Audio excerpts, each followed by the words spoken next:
on our pyramid, we learned parts of speech so that we could identify the subject and the verb. We learned to identify the subject and the verb so that we could identify clauses. We learned to identify clauses for what we're doing right now, which is clause combination. Learning the ways that you can combine those clauses in order to make sentences and put the commas in the right place. So you had your units of sentence construction that we've talked about so far. You have an IC, that is an independent clause. Independent clause. So that's just a simple sentence, right? It needs subject plus verb, makes sense. So you have I eat, right? As a verb, as a subject, makes sense by itself. So this is an IC. Then you have the DC, which is a dependent clause. Subordinating conjunction plus a subject plus a verb.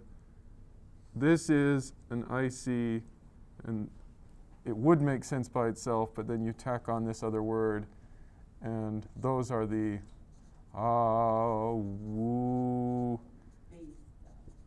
beast words. After, as, when, whenever, until, unless, before, because, and so on. Okay, yes?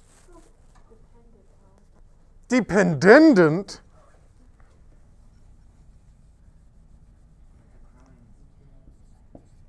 Dependent clause.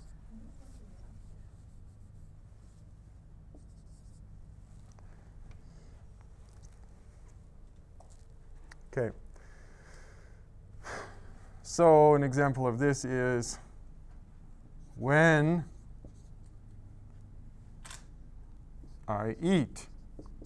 Subject, verb, would make sense by itself, but then you have an SC, and so you combine them, and this is a DC.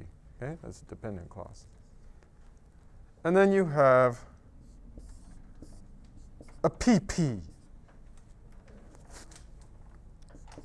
a prepositional phrase.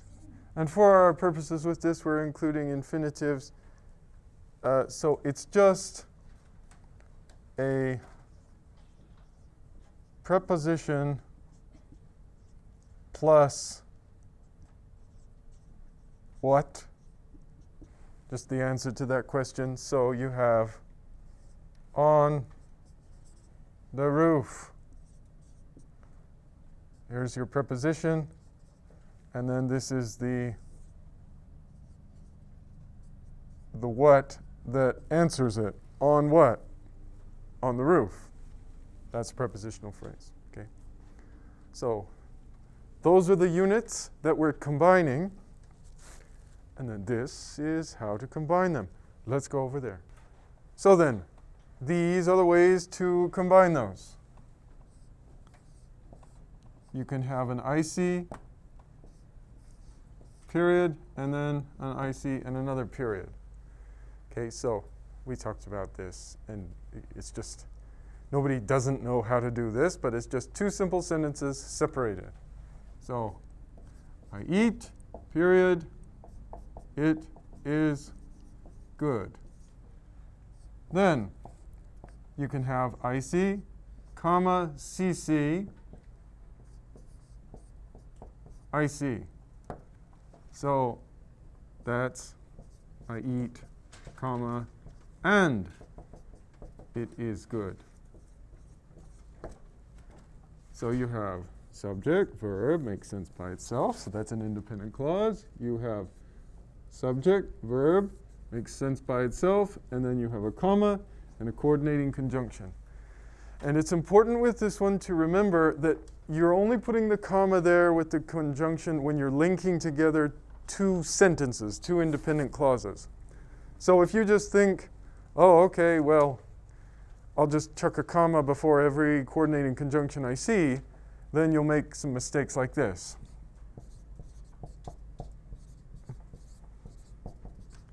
I eat and sing. This is incorrect. When you have just two items in a list, you shouldn't have a comma breaking them up. Just remember, when you have two complete sentences and they're linked together by a coordinating conjunction, put a comma before it. But if it's not linking together two independent clauses, then don't. Okay? I'm going to erase this. Then, I see DC, no comma. I eat when it is good, or if it is good, or since it is good. Subject, verb makes sense by itself. Subject, verb does make sense by itself until you add the subordinating conjunction. So this is a DC. If you put a comma there, it's not going to work. It breaks it up. Don't put a comma there. Okay. Now, I mentioned this last time, I think. You don't put commas before this very often in your writing. That's not a common issue I see. But you do write this all the time. I eat because it is good.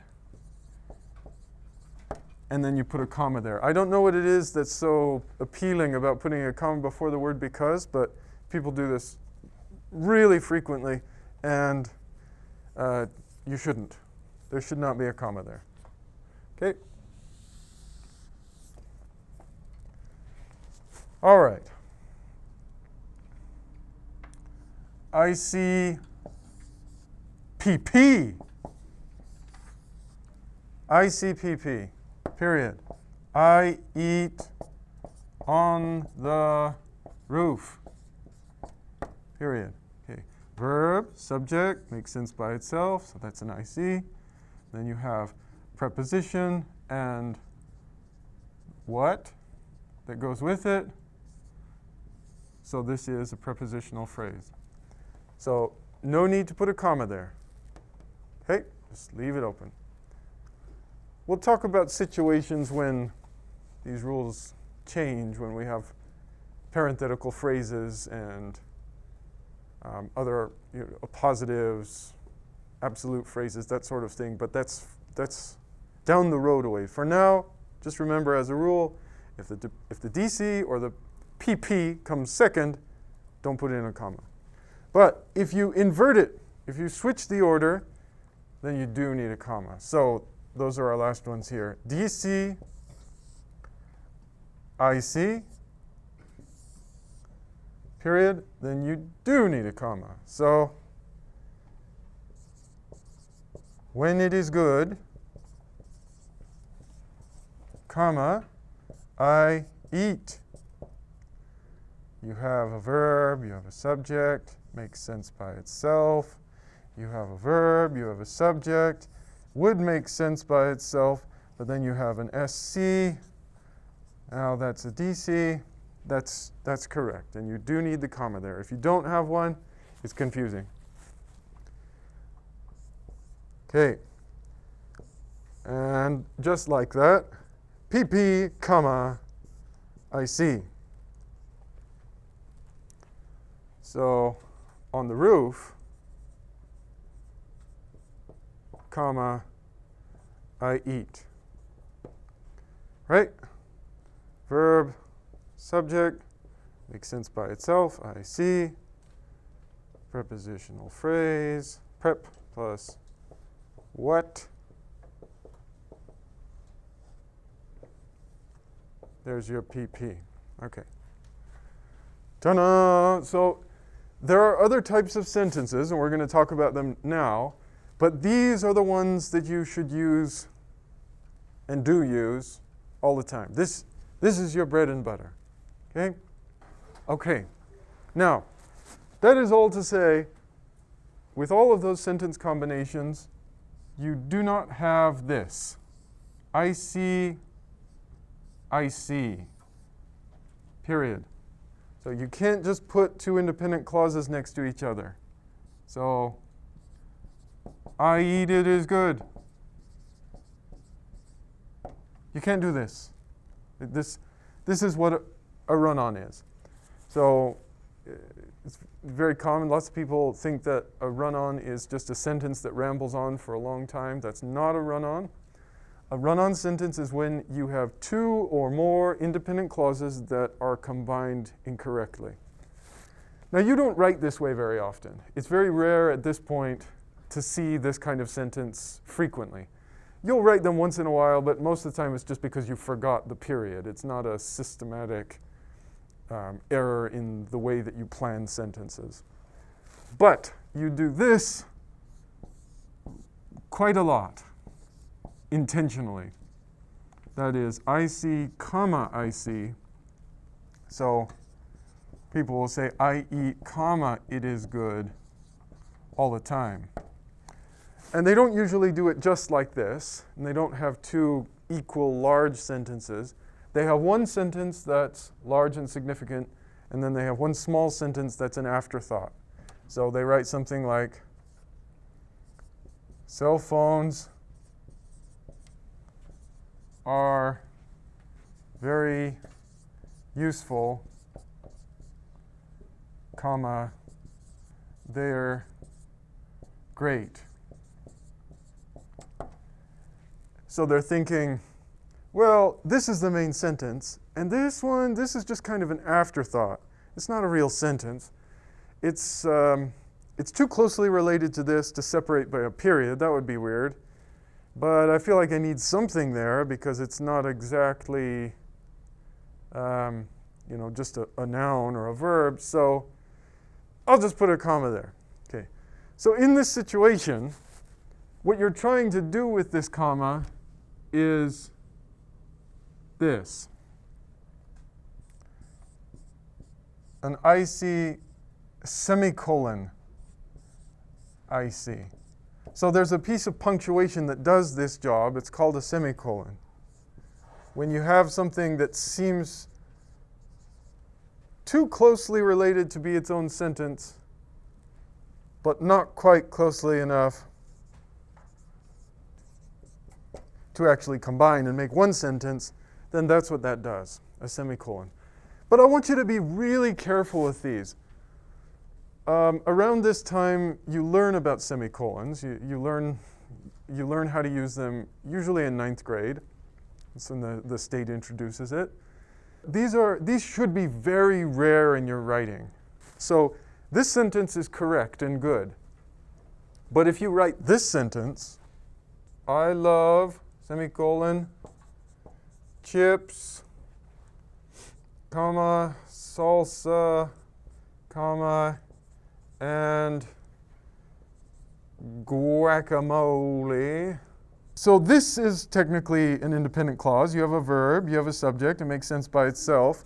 But this is not. This is just a list of nouns. If you do this with a semicolon, then you have created a sentence fragment. Because whenever you have a semicolon, you're signaling to your reader that whatever comes before it and whatever comes after it is an independent clause. Those are your only options. So drill that into your brain, just to the deepest sticking place. Whenever you use a semicolon, you must have a complete sentence both before it and after it. So whenever you put that dot and that line underneath, check. Is that a sentence? Is that a sentence? If no, then you have created a sentence fragment, which is incorrect. Okay, so this is wrong. These are wrong. These are wrong. Evil. Evil. never write, okay? Good? Now, the other thing that you don't see on that list is, well, there are no sentence combinations that don't have at least one independent clause. So this type of sentence is also very common. Chips are amazing snacks. Period. The best. Period. Okay. So this is an independent clause. You have a verb, you have a subject. It makes sense by itself. Fine, that's an IC. But then this, it's just an adjective that's attached to that. Now, this is very common. You know, people write this kind of thing on Twitter or whatever all the time, and they'll even write, you know, this is the best, to do this crafty way of ultra-emphasizing some sentence. That's fine. Sure, do it on Twitter. Do it on Instagram. Get all the followers. Hooray. But don't do it on an essay. Don't, something that's supposed to be a complete sentence on a resume or something. It's going to get thrown in the trash. So, yeah. This is not a sentence. I know it's intentional. I know what you're trying to do, and it's flashy, and it has some pizzazz, but don't do it. If you do it by accident, that's much worse. If you do it on purpose, it's still not acceptable for an academic setting. Okay? So this is called a fragment. It's a group of words that's pretending to be a sentence, but that doesn't have a subject and a verb. Okay, another form of fragment is when people kind of start rambling and forget that they never had a verb or never had a subject. So something like this. Patriots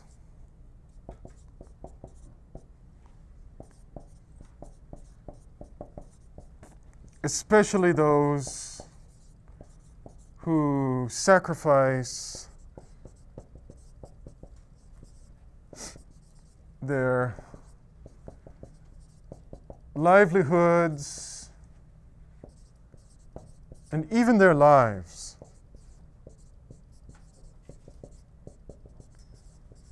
Okay, so you start writing this sentence and you don't remember where you started and you just kind of put a period there. And it kind of feels like a sentence, but it's not. All you have is a noun, you have a subject, and then you have a big old parenthetical phrase, which we'll again talk about later, but there's no verb. What about patriots? This kind of thing is also pretty common in your essays. Okay, so this is also a fragment. Evil. Okay, finally, and this information is new for you. Let's go over the other ways to combine sentences. Use these ones all the time. Write almost exclusively or exclusively with these, with the IC/DC, IC, fanboys, IC. Write with those. But you will need to know these other ways to write sentences for the ACT and for the things. Okay, so you have IC, semicolon, IC. Okay, so we already discussed that one. I eat, semicolon, lowercase, don't capitalize these. It is good. Okay, then you have IC, colon, introduced information. Okay. Now, I just write introduced information because Sometimes this can be one word, sometimes it can be a list that isn't a sentence, or sometimes it can be an independent clause, whatever is introduced by this sentence. When you use a colon, it should feel like, and now presenting whatever comes next. So it would be something like this. I eat one thing, colon. And it should leave your audience going, well, what is it? Tell me what it is. I can't wait. And then whatever is introduced by that previous complete sentence that had a subject and a verb and made sense by itself. Chips. Okay, that's all I eat. This is also correct. I can say, I eat one thing, colon. It is chips. Okay, I can have a complete sentence. And by the way, this is a strange thing, but this is correct whether the I is capitalized or not. I would not capitalize it because it's only correct to capitalize it if what follows here is an independent clause. But it's going to be correct either way if you don't capitalize it. Anyway, it doesn't matter too much as long as what comes before the colon is a complete sentence. Now, this is incorrect.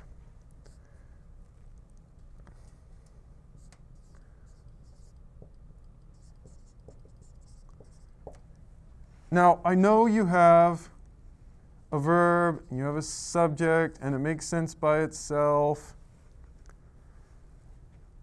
But for this one, if you just remove the colon and it's still a complete correct sentence, then you shouldn't have used the colon. It doesn't belong there. Okay? So don't do this. This is another common thing I see in essays. Once people learn how to use a colon, they want to stick them in because it's a fancy thing.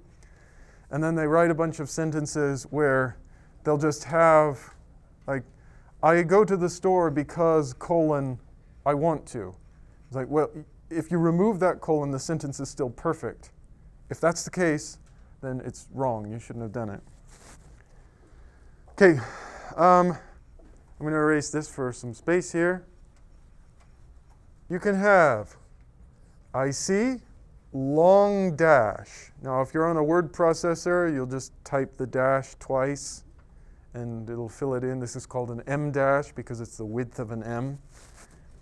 You have an IC long dash and then parenthetical information. What's the difference between introduced information and parenthetical information? Well, I don't know. But you'll get a sense for it over time. It's just, if it feels like when you have this introductory independent clause, if it feels like, and now presenting, whatever comes after, then do a colon. If it feels like, and by the way, this isn't really essential, but I'll tell you anyway, then use this one. But I know that's not very useful, but grammatically, these are correct. So I could have actually the same sentence. It would just be a little bit different in the feeling. I eat one thing. Chips. So with this one, you're placing more emphasis on the chips to say, like, chips are really wonderful. And on this one, it's more like, I eat one thing. Yeah, if you're asking, it's chips, but I only eat one thing. That's kind of the sense. But grammatically, these are both the same. Okay. Now, there's another thing about this one that's kind of weird. So with this parenthetical information, sometimes it will continue. Sometimes you'll have another long dash after it. And you'll have the rest of the sentence. I know this is weird, but you'll have something like this. I eat one thing, chips. for breakfast. Okay, you could do something like that, where you have a sentence, but there's this parenthetical thing in between. Basically, when you have a long dash, it acts like parentheses without having the parentheses on the other side of the sentence. But sometimes you can have the other dash. And it was confusing, so I'm just going to erase that.